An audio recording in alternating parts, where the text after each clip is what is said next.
बहुत समय पहले की बात है। एक पुराने गांव में एक छोटी सी सफ़ेद बिल्ली रहती थी। उसका नाम था चंपी। चंपी दिखने में जितनी प्यारी थी उतनी ही समझदार भी थी। वह एक बूढ़े दंपति के साथ रहती थी जो उसे अपनी बेटी की तरह प्यार करते थे। चंपी हर रोज़ घर में चूहे भगाती, दूध पीती और आंगन में धूप सेकती।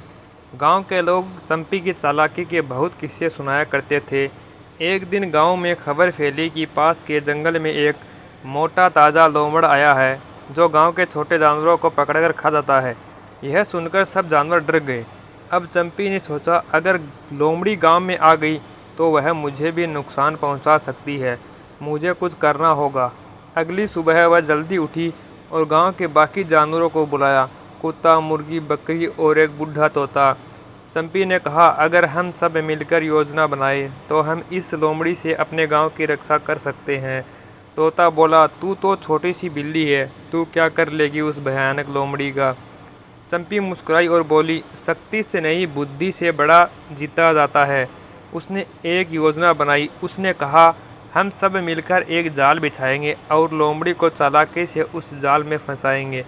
बिल्ली ने घर के पुराने सामान से एक मजबूत जाल बनाया और गांव के पास एक आम के पेड़ के नीचे उसे बिछा दिया। फिर वह वहां दूध का कटोरा रखकर खुद झाड़ियों में छिप गई। बाकी जानवर भी पेड़ के पास छिप गए। कुछ देर बाद लोमड़ी वहां पहुंची। उसने दूध की खुशबू सूंघी और मन ही मन सोचा, वाह, आज तो स्वादिष्ट नाश्ता मिलेगा।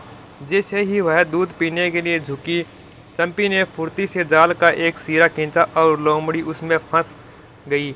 लोमड़ी जोर जोर से चिल्लाने लगी, लेकिन अब देर हो चुकी थी।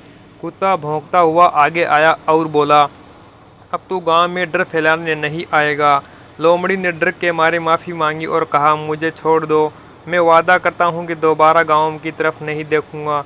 चंपी ने कहा, तू माफ़ी मांग रहा है इसलिए हम तुझे जाने देंगे, लेकिन अगर दोबारा लौटा तो यह जाल फिर तैयार मिलेगा।